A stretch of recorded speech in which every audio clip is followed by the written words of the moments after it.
Bonjour à tous, bienvenue pour une vidéo qui va être assez courte où je vais vous montrer comment transférer une image depuis votre téléphone ou votre appareil photo numérique vers votre ordinateur et puis rapidement la retoucher avec l'outil photo de Windows.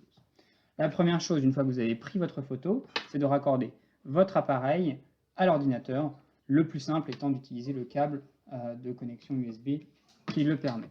S'il s'agit d'un téléphone, vous aurez peut-être une notification sur votre téléphone vous demandant d'autoriser le transfert. Vous cliquez sur le téléphone et ensuite vous le reposez.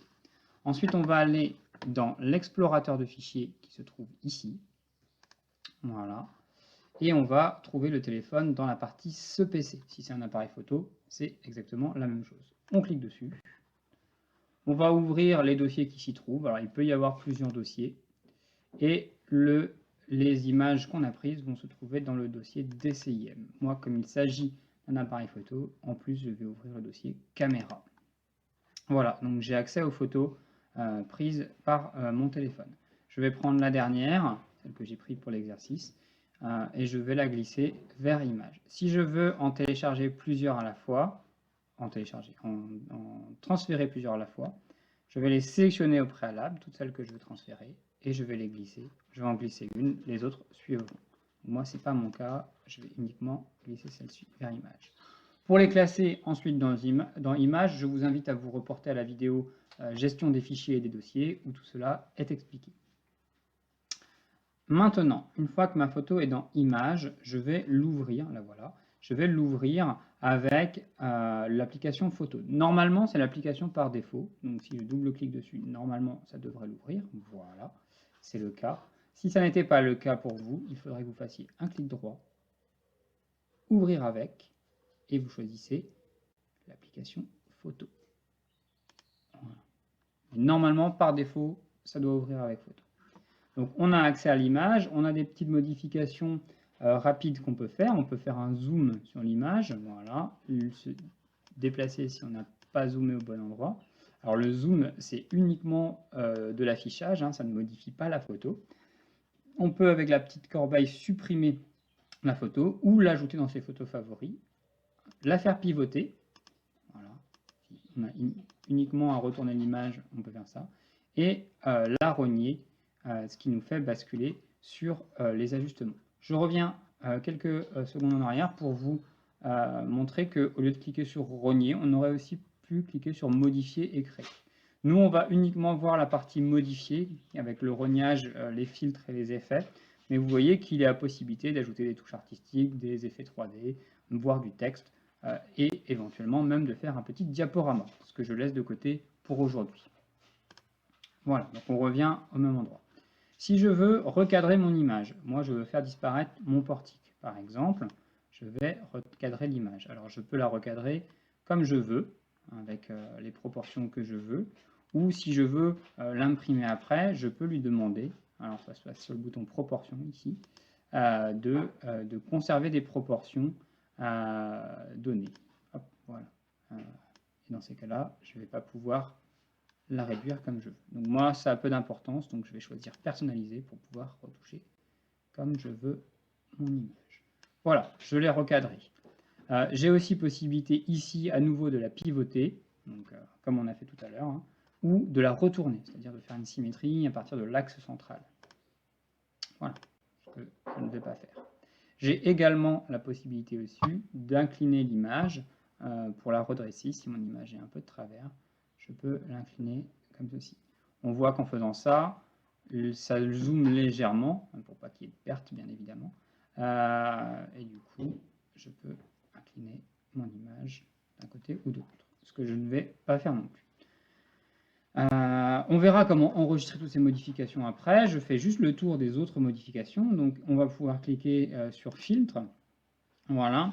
Donc, avec Filtre, on a possibilité d'améliorer votre photo en glissant la barre d'un côté ou de l'autre en fonction de ce qu'on veut faire. Ça permet de jouer sur la chaleur et sur la luminosité de l'image pour la modifier. Voilà. On a aussi des filtres prédéfinis, Original, Sona, Neo, ainsi de suite, qui mettent automatiquement en noir et blanc, en style dessin, plusieurs filtres de couleurs. Avec la possibilité pour certains pas pour tous, mais de régler l'intensité du filtre. Voilà, donc en fonction de ce que vous voulez faire. Tac. Voilà.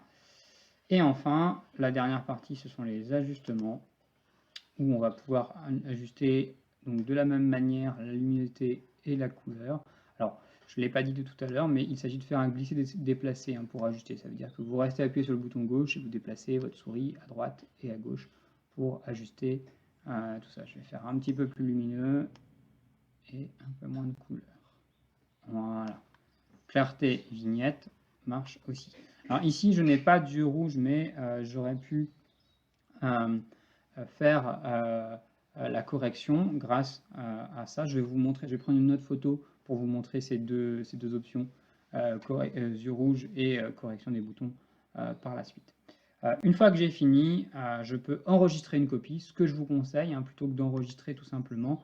Comme ça, vous conservez l'original et vous avez une copie de la photo modifiée par la suite. Voilà, très bien, donc j'ai ma photo modifiée. Je vais prendre rapidement une autre photo juste pour vous montrer les corrections yeux rouges. Bon, bah là, je ne les ai pas, mais il y a du rouge sur la photo, donc ça tombe bien. On retourne sur modifier. Voilà, donc dans ajustement, donc les yeux rouges, il suffit de sélectionner les yeux touc. Alors les miens n'étaient pas rouges. Alors qu'est-ce qui se passe quand on sélectionne une zone où il y a du rouge? Et bien, tout simplement, elle apparaît en noir. Donc voilà, on voit que les objets rouges apparaissent en noir. Donc ça permet d'enlever les yeux rouges, de les transformer en fait en noir. Et la correction des boutons, éventuellement, il s'agit d'un tampon.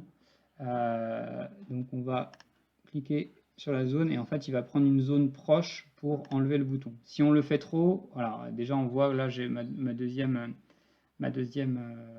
fois a fait un peu de truc. Mais si on le fait trop, on va obtenir des résultats un peu particuliers. Donc vous voyez, j'efface, je transforme assez radicalement mon visage en faisant ça. Donc voilà, mais si éventuellement on veut enlever un petit détail, on le peut. Ça marche aussi d'ailleurs très bien sur les détails qui ne sont pas sur le visage. Je fais juste une copie d'une zone qui se trouve à côté et on peut enlever comme ça certains détails. Voilà, il suffit ensuite d'enregistrer à nouveau l'image. Je ne vais pas le faire pour moi. Du coup, moi j'ai pris une photo de mon jardin, je l'ai modifiée. Ce que je vous propose de faire, si vous le souhaitez, c'est de prendre une vue de votre fenêtre, de la modifier et de me l'envoyer par mail à l'adresse mediacentre@lefarmore.fr. Comme ça, on pourra créer éventuellement une petite mosaïque avec toutes les vues que vous pourrez m'envoyer. Voilà, si vous avez des questions, des remarques, envie de voir d'autres fonctions de ce petit logiciel photo simple à utiliser, n'hésitez pas à me le dire soit dans les commentaires de la vidéo, soit par mail. Je vous souhaite une bonne journée et je vous dis à la prochaine vidéo. Au revoir.